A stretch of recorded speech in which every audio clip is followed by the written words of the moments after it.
Fala, guerreiro, guerreira, bom dia. Dando sequência ao nosso projeto Questão de Prova, hoje eu trouxe para vocês uma questão cobrada pela banca Fundatec para o cargo de agente penitenciário do estado do Rio Grande do Sul, onde a banca cobrou a Lei 9.455, conhecida como a Lei de Tortura. Vem comigo! No enunciado, a banca falou o seguinte: com base na Lei 9.455/97, que define os crimes de tortura, assinale a alternativa incorreta. Então, primeira coisa que eu vou fazer, né, antes de começar a resolver a questão, pedir o que a banca circular, né, na verdade, o que a banca está pedindo. Alternativa incorreta. Logo, eu sei que todas as alternativas, ou quase todas, estão corretas, menos uma. Então, eu preciso descobrir, né, eu preciso marcar qual é a alternativa incorreta. Vamos às alternativas que a banca trouxe. Alternativa A: o crime de tortura ele é inafiançável? O crime de tortura é insuscetível de graça ou anistia? O condenado por crime previsto na lei de tortura iniciará o cumprimento da pena em regime fechado? Alternativa C. Alternativa D: aquele que se omite em face das condutas descritas na lei de tortura quando tinha o dever de evitá-las ou apurá-las incorre em crime?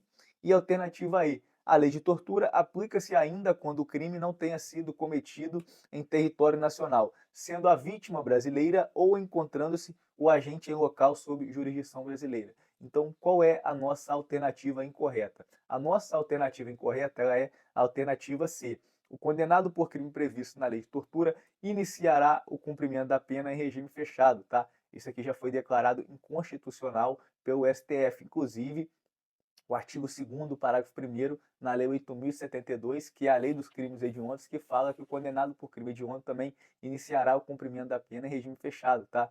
Por quê? Eu tenho dois entendimentos do STF. Eu tenho a súmula 719, que diz o seguinte: a imposição do regime de cumprimento mais severo do que a pena aplicada exige motivação idônea. Então, não é simplesmente o sujeito ser condenado, né, por crime hediondo ou por crime equiparado a hediondo que ele vai iniciar o cumprimento da pena em regime fechado. O juiz precisa declarar, precisa justificar na sentença, tá? E eu tenho a súmula 718.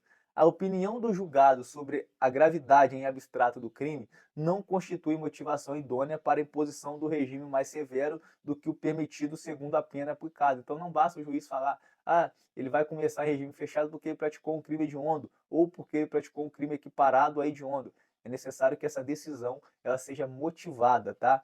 Porque lá no artigo, né, o STF ele entende o seguinte: lá no artigo 59 do nosso Código Penal, que fala sobre da aplicação da pena, fixação da pena, diz o seguinte: o juiz, atendendo à culpabilidade, aos antecedentes, à conduta social, à personalidade do agente, aos motivos, às circunstâncias e consequências do crime, bem como ao comportamento da vítima, estabelecerá, conforme seja necessário e suficiente para a reprovação e prevenção do crime, né? Então aqui ele trouxe, né, o que o juiz deve levar em conta na hora de aplicar ou fixar a pena, e lá no inciso terceiro, ó, o regime inicial de cumprimento da pena privativa de liberdade. Então, o juiz precisa analisar todos esses requisitos para poder, sim, aplicar o regime inicial do cumprimento da pena, tá? Não basta ser em regime fechado somente porque se encontra, tem essa previsão na lei.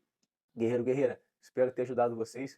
Finalizo aqui mais uma questão de prova. Se você ainda não é inscrito no meu canal, se inscreva e venha acompanhar as dicas que eu posto diariamente voltadas para concurso público. Um forte abraço!